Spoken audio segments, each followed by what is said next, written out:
అందరికీ నమస్కారం. అవసరం ఉన్నప్పుడు ఒకలాగా, అవసరం లేనప్పుడు మరోలాగా. హరీష్ రావు విషయంలో బీఆర్ఎస్ పార్టీ వైఖరిది. ఇంకా కరెక్ట్‌గా చెప్పాలంటే కేసీఆర్, కేటీఆర్ వైఖరిది. అంటే ఎప్పుడైనా ఏకులో మేకవుతాడనా? బీఆర్ఎస్ పార్టీని తన చేతిలో తీసుకుంటాడనా? లేదా హరీష్ రావుని ముందు పెడితే తాము కనపడమనే భయమా? అంటే కేటీఆర్ కనపడ్డనే భయమా? ఏమో తెలీదు గానీ, హరీష్ రావుని కష్టాలొచ్చినప్పుడు మాత్రం పార్టీ కోసం ఉపయోగించుకుంటా ఉంటారు. పార్టీ బాగానే ఉంది, ఇప్పుడు అవసరం లేదనుకుంటే హరీష్ రావుని పక్కన పెట్టేస్తారు. కేటీఆర్‌ని మాత్రమే హైలైట్ చేస్తూ ఉంటారు. చూడండి, పార్టీ మీద కేసులు పడ్డాయి, నాయకుల మీద కేసులు పడ్డాయి, కేటీఆర్ మీద, కేసీఆర్ మీద కేసులు పడ్డాయి అంటే ఇవన్నీ హరీష్ రావుని రంగంలో దింపుతారు, మాట్లాడిస్తారు. బయట మీడియాతో గట్టిగా హరీష్ రావు తెలివిగా మాట్లాడతాడు కాబట్టి హరీష్ రావు చేత మాట్లాడిస్తారు. అలాగే కేటీఆర్ కూడా మాట్లాడతాడు, కాదనేది కాదు. కానీ హరీష్ రావుని కూడా ముందుకు తీసుకొచ్చి పెడతారు. ఎందుకంటే హరీష్ రావు మాటకి కొంత వ్యాలిడిటీ ఉంటుంది కాబట్టి, ఆయన కొద్దిగా మాస్గా జనంలోకి వెళ్ళగలిగిన కెపాసిటీ ఉన్నాడు కాబట్టి హరీష్ రావు చేత మాట్లాడిస్తారు. కేటీఆర్ వాయిస్ ఒకటే సరిపోదు, హరీష్ రావు చేత కూడా మాట్లాడించాలని మాట్లాడిస్తారు. మొన్న ఫోన్ ట్యాపింగ్ కేసు అయినా లేదా ఇంకో కేసు అయినా హరీష్ రావు చేత, మొన్న వాటర్ ఇష్యూ వచ్చినప్పుడు హరీష్ రావు చేత మాట్లాడిస్తారు. అది పార్టీకి అవసరం అనుకుంటే మాట్లాడిస్తారు. మళ్ళా తర్వాత మాత్రం పక్కన పెట్టేస్తారు. ఇప్పుడు చూడండి, కేటీఆర్ చుట్టూనే రాజకీయం నడుస్తుంది. ఎందుకంటే కేటీఆర్ మాత్రం హైలైట్ కావాలని.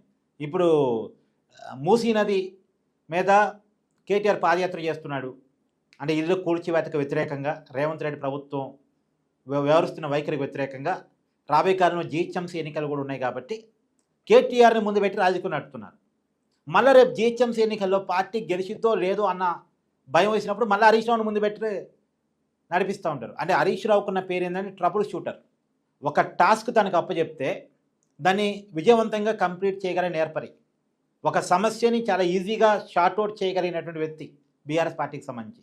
బీఆర్ఎస్ పార్టీ ఒక విషయంలో ఇబ్బందులు పడింది అన్నా, ఒక ఎన్నికల్లో గెలిచే పరిస్థితి లేదన్నా, నెగిటివ్ నుంచి పాజిటివ్ రిజల్ట్ పట్టకరాగలిగినటువంటి వ్యక్తి హరీష్ రావు. మీరు చూడండి, చాలా ఉప ఎన్నికల్లో హరీష్ రావుని ఇన్ఛార్జిగా పెడతా ఉంటారు, అక్కడ పార్టీ గెలవడం కష్టం అనుకున్నప్పుడు. వీలైనంత వరకు పార్టీకి విజయాన్ని తీసుకొస్తూ ఉంటారు. ఆయనకి 100% సక్సెస్ రేట్ అని నేను చెప్పను, కానీ 80 to 90% సక్సెస్ రేటు హరీష్ రావుకు ఉంది. మీకు మొన్న ఎగ్జాంపుల్ కూడా చెప్తాను. గ్రామ పంచాయతీ, మున్సిపల్ కార్పొరేషన్ ఎన్నికల ఫలితాలు చూడండి. ఎక్కువ రిజల్ట్ ఎక్కడొచ్చింది? మెదక్ జిల్లాలో వచ్చింది. మెదక్ జిల్లాలో ఎందుకని వచ్చింది? మెదక్ జిల్లాలో బీఆర్ఎస్ పార్టీని హరీష్ రావు కాపాడుతున్నాడు.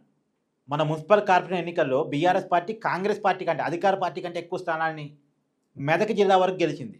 కారణం హరీష్ రావు. ఆ జిల్లాకి ఇన్ఛార్జిగా ఆ బాధ్యతలు హరీష్ రావు తీసుకున్నాడు. అంటే నిజంగానే మెదక్ జిల్లాలో బీఆర్ఎస్ పార్టీకి బలం ఉంది కాదని, కానీ ఆ బలాన్ని హరీష్ రావు నిలబెట్టగలుగుతున్నాడు, అధికార పార్టీ వైపు పోకుండా కాపాడగలుగుతున్నాడు. అది కూడా గొప్పతనమే కదా. ఆ మాటకు వస్తే, గత అసెంబ్లీ ఎన్నికలు ఒక్కసారి రిజల్ట్ మీరు క్లియర్గా చూడండి. హైదరాబాద్ సిటీలో బీఆర్ఎస్ పార్టీ ఎక్కువ గెలిచింది, కారణం కేటీఆర్. కానీ అదే హైదరాబాద్లో ఉన్న బలం కంటోన్మెంట్ ఉప ఎన్నికలు వచ్చినప్పుడు కనపడలే, జూబ్లీహిల్స్ ఉప ఎన్నికలు వచ్చినప్పుడు కనపడలే.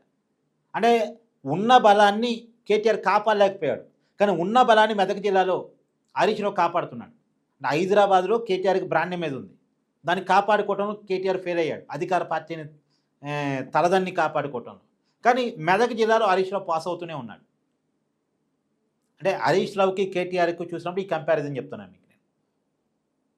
కానీ అలాంటి హరీష్ రావుని అవసరం ఉన్నప్పుడు ఒకలాగా వాడుకుంటూ, అవసరం లేనప్పుడు మరోలాగా వాడుకుంటూ, ఇప్పుడు 2018 ఎన్నికల తర్వాత కొంతకాలం పాటు హరీష్ రావుని పక్కన పెట్టారు. మళ్ళా కొంతమంది పార్టీకి సీనియర్లు దూరం అవుతున్నారు, ఈటెల రాజేందర్ ఎంత గోలగోలగా ఉంది అనుకుంటారో మళ్ళీ హరీష్ రావుని తీసుకొచ్చి మంత్రివర్గంలో చేర్చుకొని హరీష్ రావుకి ప్రయారిటీ ఇచ్చారు. ఉప ఎన్నికలు వచ్చినప్పుడు హరీష్ రావుకి ప్రయారిటీ ఇచ్చారు. మళ్ళీ అదే ఈటెల రాజేందర్ని ఓడించడానికి హుజురాబాద్లో హరీష్ రావుని ఇన్ఛార్జిగా పెట్టారు. సరే, అది వర్కౌట్ కాలేదనుకోండి. నేను ఇప్పుడు పర్టికులర్గా ఈ వీడియో చేయడానికి ఉన్న కారణం ఏంటంటే, బీఆర్ఎస్ పార్టీ ప్రజాప్రతినిధుల సమావేశం జరుగుతుంది. రాబోయే అసెంబ్లీ బడ్జెట్ సమావేశంలో ఎలా వ్యవహరించాలన్న దాని మీద వాళ్ళ తెలుగు స్క్రైబ్ ఛానల్లోనే ఒక వార్త రాశారు. ఆ వార్త ఒకసారి అందరూ చదివే ప్రయత్నం చేయండి. ఆ సమావేశానికి అందరూ హాజరయ్యారు. పార్టీ వర్కింగ్ ప్రెసిడెంట్ కేటీఆర్, తర్వాత వాళ్ళ పార్టీ డిప్యూటీ ఎల్పీ లీడర్లు సబితా ఇందర్ రెడ్డి, వీళ్ళంతా హాజరయ్యారని రాశారు. అది రాశారు, బాగానే ఉంది. హరీష్ రావు హాజరవుతారని రాశారు. హరీష్ రావుకి ఏం డిగ్నిషన్ రాశారు? మాజీ మంత్రి, బీఆర్ఎస్ పార్టీ ఎమ్మెల్యే అని రాశారు. నిజానికి ఆయన డిజిగ్నేషన్ ఏంది? అసెంబ్లీ వరకు వచ్చినప్పుడు టీఆర్ఎస్ ఎల్పీ ఉపనాయకుడు టీఆర్ఎస్ఎల్పీ నాయకుడిగా కేసీఆర్ ఉన్నాడు, అపోజిషన్ లీడర్గా. అసెంబ్లీలో హరీష్ రావు డిజిగ్నేషన్ ఏంటి? బీఆర్ఎస్ఎల్పీ ఉపనాయకుడిగా ఉన్నాడు. నాయకుడిగా కేసీఆర్ ఉంటే బీఆర్ఎస్ఎల్పీకి అపోజిషన్ లీడర్గా, వాళ్ళ పార్టీ ఉపనాయకుడిగా హరీష్ రావు ఉన్నాడు. మరి హరీష్ రావుని ఆ డిజిగ్నేషన్తో పిలవాలిగా. మరి ఎందుకు ఆ డిజిగ్నేషన్తో రాయకుండా మాజీ మంత్రి బీఆర్ఎస్ ఎమ్మెల్యే హరీష్ రావు ఆధార్ కాబోతున్నాను రాశారు? అంటే ఆయన డిజిగ్నేషన్ పెంచడానికి కేటీఆర్కి ఇష్టం లేదా, బీఆర్ఎస్ పార్టీకి ఇష్టం లేదా? ఎందుకంటే ఎంత అవునన్నా కాదన్నా ఆ వెబ్సైట్ని బీఆర్ఎస్ పార్టీ అని అడుగుతుంది. అంటే ఇలా ఇప్పుడు ఈ మధ్యకాలంలో అసలు హరీష్ రావు ప్రస్తావన పెద్దగా లేదు చూడండి, మీడియాలో కూడా హడావులు లేదు, బీఆర్ఎస్ పార్టీలో కూడా. అవసరమైనప్పుడు టాస్క్ ఇస్తారు, టాస్క్ ఇచ్చినప్పుడు హరీష్ రావు కంప్లీట్ చేయాలి, తర్వాత మళ్ళీ హరీష్ రావుని పక్కన పెడతారు. రాజకీయం మొత్తం ఎప్పుడు కేటీఆర్ చుట్టూ నడవాలి.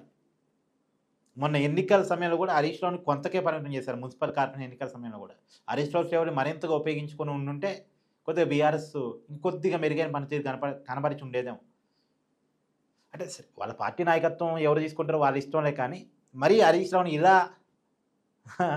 నమ్మటం మాత్రం కొద్దిగా ఆసక్తిగా ఉంది. ఏదేమైనా బీఆర్ఎస్ పార్టీ అంటే కేసీఆర్, అంటే టీఆర్ఎస్ పార్టీ ఒకప్పుడు, తెలంగాణ ఉద్యమం అంటే కేసీఆర్. కేసీఆర్తో పాటు తెలంగాణ ఉద్యమంలోకి వచ్చిన వ్యక్తి హరీష్ రావు, కేటీఆర్ కంటే సీనియర్. ఇంకా చెప్పాలంటే ఆయన సిద్దిపేట నియోజకవర్గాన్ని తీసుకున్నప్పటి నుంచి ఈ రోజు వరకు మెజార్టీని పెంచుకుంటూ గెలుస్తున్న వ్యక్తి, తెలంగాణలోనే హైయెస్ట్ మెజార్టీ సాధించినటువంటి వ్యక్తి హరీష్ రావు. సిద్దిపేటని కంచుకోటగా మార్చడమే కాకుండా ఆ పరిసర నియోజకవర్గాలను కూడా మొత్తం మెదక్ జిల్లాని బీఆర్ఎస్ కోటగా మార్చాడు. కేసీఆర్ గజ్వేల్ ఒక టైం ఓడిపోతున్నాడని వచ్చినప్పుడు హరీష్ రావే బాధ్యత తీసుకొని కేసీఆర్ ఓటమి పాలు కాకుండా చూసిన వ్యక్తి. కాకపోతే ఆ పార్టీలో హరీష్ రావును కొంత ప్రయారిటీ ఇవ్వకుండా, అంటే కేసీఆర్ తర్వాత నెక్స్ట్ లెవెల్ లీడర్గా ప్రొజెక్ట్ కాకుండా ఆ పార్టీ కేటీఆర్ది, కేసీఆర్ తర్వాత ఎవరంటే కేటీఆర్ అని చెప్పాలి, హరీష్ రావు అని చెప్పకూడదు అనేలాగా వాళ్ళు ప్లాన్ చేసుకుంటున్నట్టు. మీ అభిప్రాయాన్ని కామెంట్ చేయండి. Thank you.